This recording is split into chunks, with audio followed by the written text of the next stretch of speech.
जोधपुर राज्य महिला आयोग के अध्यक्ष रेहाना रियाज आज जोधपुर दौरे पर रहीं। इस दौरान मीडिया से बात करते हुए उन्होंने कहा कि मेरे इस 3 साल के कार्यकाल के दौरान मुझे महिला आयोग में एक अलग ही दुनिया देखने को मिली। इस आयोग में कई तरह के मामले सामने आते हैं।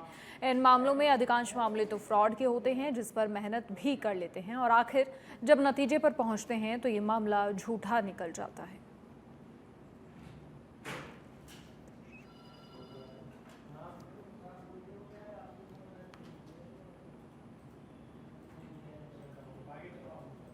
3 साल का कार्यकाल है। 3 साल मेरे फरवरी में ख़त्म हो रहे हैं। किसी महकमे में घुसने से पहले आपको कोई इतना जानकारी नहीं होती है और महिला आयोग में आने से पहले मुझे पता नहीं था किस तरह के केसेस को डील करना पड़ रहा है। तो महिला आयोग में आने के बाद में जो केसेस को जो डील करना शुरू किया और देखना शुरू किया तो वो एक अलग सा दुनिया है। क्योंकि एक सेफ ज़िंदगी जीते हुए साधारण सी एक मिडिल क्लास फैमिली से मैं बिलोंग करती हूँ। मेरे साथ वाले बहुत सारे लोग भी मिडिल क्लास फैमिली और कल्चर से बिलोंग करते हैं, तो हमारी सोच से परे की एक दुनिया मैंने देखा है। बहुत समस्याएँ हैं। लोग बड़े हौसले करते हैं कि महिला आयोग में आ रहे हैं या पुलिस तक पहुँच रहे हैं और उनके हौसले को दाद देती हूँ। अगर जितनी भी केसेस है उनमें से अगर एक भी केस अगर वो पीड़ित वाक़ई में पीड़ित है, पीड़िता है, तो उनकी मदद करने में बहुत मुझे अच्छा लगता है। बाकी समाज की एक अलग रूप देखने को मिला है महिला आयोग में मुझे, जिसके बारे में मैं परिचित नहीं थी। इतनी ज़्यादा एक सरसरी तौर पे पता था कि बाकी इतनी ज़्यादा गहराई में चूरू के निर्माणाधीन मकान पर काम करने वाले मजदूर के साथ मकान मालिक और उसके बेटे ने जमकर मारपीट की, जिसके बाद पुलिस थाने में मामला दर्ज होने के बाद पुलिस ने पिता और बेटे दोनों को गिरफ्तार किया। आपको बता दें, मारपीट का एक वीडियो सोशल मीडिया पर भी वायरल हो रहा है। हालांकि सच बेधड़क इस वायरल वीडियो की पुष्टि नहीं करता है।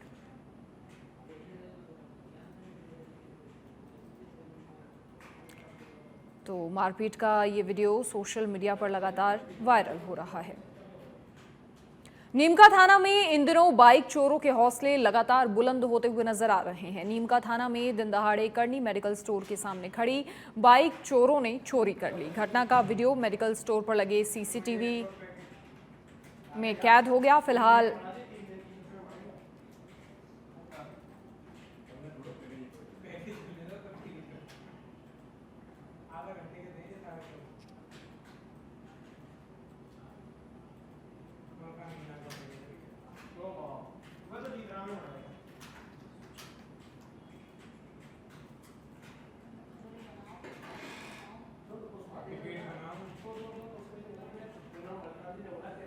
पाली के सुमेरपुर में विधानसभा प्रत्याशी हरिशंकर मेवाड़ा का बयान सामने आया है। दरअसल पूर्ववर्ती कांग्रेस सरकार की विभिन्न जन कल्याण से जुड़ी योजनाओं का नाम बदल दिया गया है। हाल ही में राज्य सरकार ने इंदिरा गांधी शहरी रोजगार गारंटी योजना का नाम परिवर्तन कर मुख्यमंत्री शहरी रोजगार गारंटी योजना कर दिया है।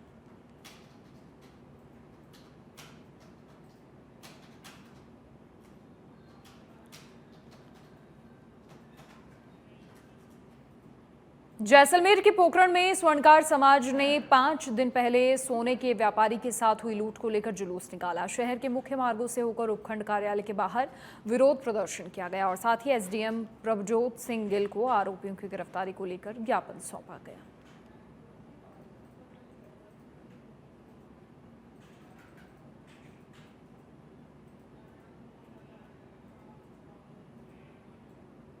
अलवर के खेड़ली में एक साधु वेशधारी ने नशीला पदार्थ खिलाकर मासूम बच्ची के अपहरण का प्रयास किया। हालांकि बच्ची सिर्फ अध बेहोशी की हालत में थी, जिससे बच्ची ने थोड़ी होशियारी दिखाई और साधु वेशधारी के हाथ को काटकर खुद को बचाया और वहां से भाग गई। लेकिन थोड़ी दूर बाद एक दुकान पर रुकी तो उसकी हालत सही नहीं होने पर पास से गुजर रहे एक रिटायर्ड टीचर ने बच्ची की मदद की और जब वो पूरी तरह से होश में आई तो बच्ची ने कागज पर नाम और पता लिखा, जिसके बाद युवक ने बच्ची को सुरक्षित घर पहुंचाया। बताया जा रहा है आरोपी एक दूसरी बच्ची को तो अपने साथ रेलवे स्टेशन ले गया।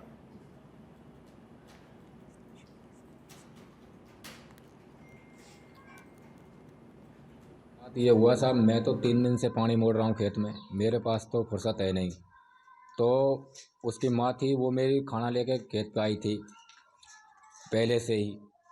तो ये लड़की हमारा पीछा करके खेत पे आ रही थी। अचानक सरकारी स्कूल के कोने पे इसको एक बाबा मिला, और बाबा जी के साथ एक लड़की ऑलरेडी पहले से थी। इसको उसने एक टोपी दी, प्लस में 120 रुपये दिए, उसको भी दिए, इसको भी दिए। उसके बाद में सर इसको वो रेलवे स्टेशन ले गया। रेलवे स्टेशन जाने के बाद में अपनी इंटर का टाइम हो गया, इनसे बोला कि भाई गाड़ी आ गई चलो। तो ये लड़की उसके हाथ में काट के सरकारी स्कूल की तरफ डरप के भाग गई। वहाँ पे एक पंडित जी मिले इसके लिए, ये रो रही थी वहाँ पे, वो इसको अपने घर पे ले गए। मैं अपने मम्मी पापा के पास खेत पे जा रही थी, तब मुझे एक बाबा मिला। कहाँ मिला? यहीं पे मिला है, इस सड़क पे मोड़ पे। जब जब उसने हमको दोनों को टॉफी दी, मुझको और उस लड़की को। नहीं, मेरे साथ नहीं थी, उस बाबा के पीछे पीछे आ रही थी। फिर जब हमने टॉफी खा के हमको पैसे दिए, फिर वो कह रहा था तुम पीछे पीछे आना, मैं आगे आगे जाता हूँ। जब हम उसके पीछे पीछे चले गए, जब वहाँ पे ट्रेन रुकी स्टेशन के पास, वो सौया जी हमारे पास जा रही। अब वो एक बाबा जी ने पकड़ ली जी, टोपी ओपी दे के बेला के उसको ले गवा साथ साथ। अब हमको तो जी कोई पता ही ना चलता, हो तो कोई थमेला ने खेद दिन हमको तो शाम के पता चलता। अब वो तो ये कि कोई ने फोन कर दिया, बेचारा कोई बढ़िया आदमी हो जिसने जी हमारे बच्चे को पता लग गया, हम खाई एड़ता जिसको हम तो नहीं जानता, खेलती होगी किसी के साथ। अब पढ़वा स्कूल में गई होगी जी, अब हमको क्या पता ये घटना होगी इसके साथ। अब वो तो जी कोई भला आदमी है जिसने फोन कर दिया जो चलेगा हमारे घर से, तो उसको ले आया जी आगे सुरक्षित न। वो बच्ची जो है मेरी दुकान पे, मेरे बगल में गली है केदार मास्टर जी वाली, उधर से आई थी। और वो बच्ची यहाँ पे आके मेरे से उसने 20 रुपये का खाने पीने का सामान लिया, और मैंने उस पर 120 रुपये देखे थे। एक 100 रुपये का नोट था और एक 20 रुपये का नोट था।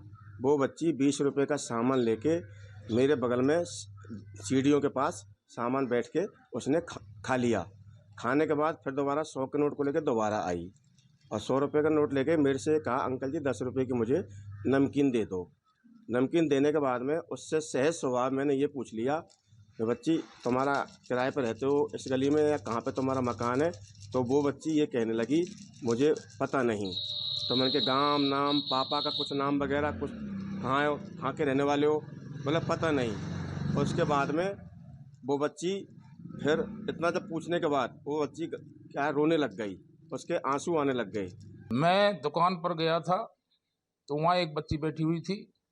दुकानदार से 20 रुपये का उसने सामान खरीदा, फिर बाद में 100 का नोट दिया। तो दुकानदार ने मेरे को बुलाया, गुरुजी ये 100 रुपये दे रही है।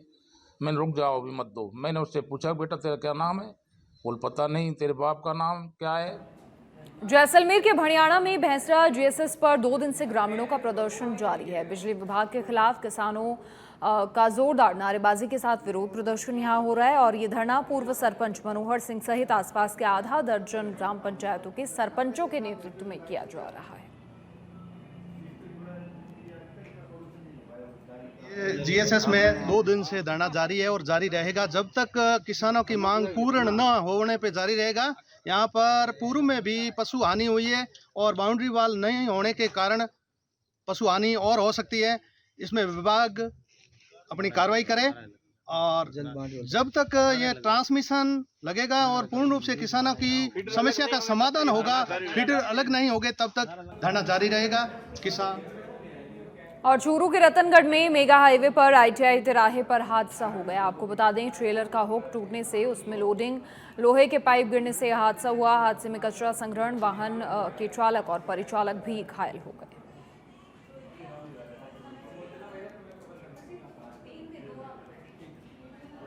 राजधानी क्षेत्र दिल्ली में बढ़ते प्रदूषण के लेवल के कारण जिला कोटपूतली बहरोड प्रशासन ने एनसीआर के अंतर्गत आने वाले निमराना और बहरोड क्षेत्र में ग्रैप 4 को लागू कर दिया है। ये कदम वायु गुणवत्ता में सुधार और आम जनता के स्वास्थ्य की रक्षा के लिए उठाया गया है। ग्रैप 4 की अनुपालनाओं को सुनिश्चित करवाने और वायु प्रदूषण को कम करने के लिए एडीएम ओपी सहारण ने संबंधित विभागों को आवश्यक दिशा निर्देश भी दिए हैं।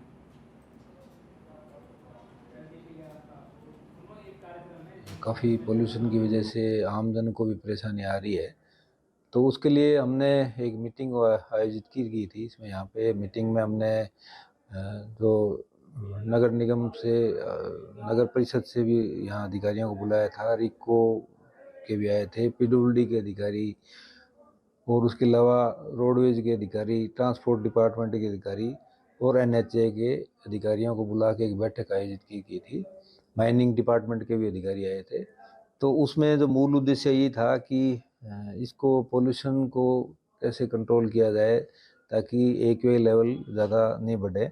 तो उसमें अलग अलग उनको डिपार्टमेंट वाइज हमने निर्देश दे दिए कि रिको को क्या काम करना है, जैसे कोई निर्माण कार्य है या और अन्य कोई चीज़ है, या जैसे नगर परिषद है तो वो बीच में छिड़काव करे, और जो विध्वंस अपशिष्ट हैं उनसे संबंधित परिवहन के कोई भी निर्माण कार्य का या निर्माण तोड़ने और कंस्ट्रक्शन और डिमोलिशन की साइट नहीं चल सकती, उसके बारे में हम लगातार सर्वे कर रहे हैं। कोई भी इकाई ऐसी अभी तक नहीं पाई गई। सभी में रेड कोड का लागू हुआ। उसके बाद से एसोसिएशन और एंटरप्रेन्योर जो आपस में उनसे बात करके सभी गतिविधियां बंद करा दी गई हैं और सड़कों पर पानी छिड़काव किया जा रहा है, स्मॉग गन चलाई जा रही है और मोर और लेस भीमराना का एक सुबह उठते ही हम जब रोजगार पर जाते हैं तो हमें प्रदूषण का सामना करना पड़ रहा है।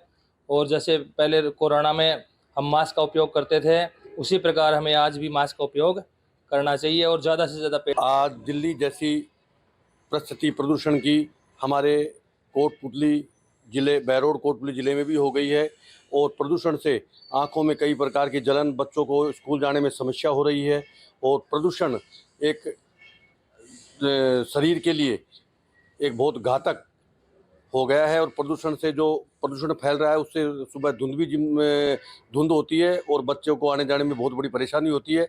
सो मेरी यही अपील है कि ज़्यादा से ज़्यादा वृक्ष लगाएं और प्रदूषण से मुक्त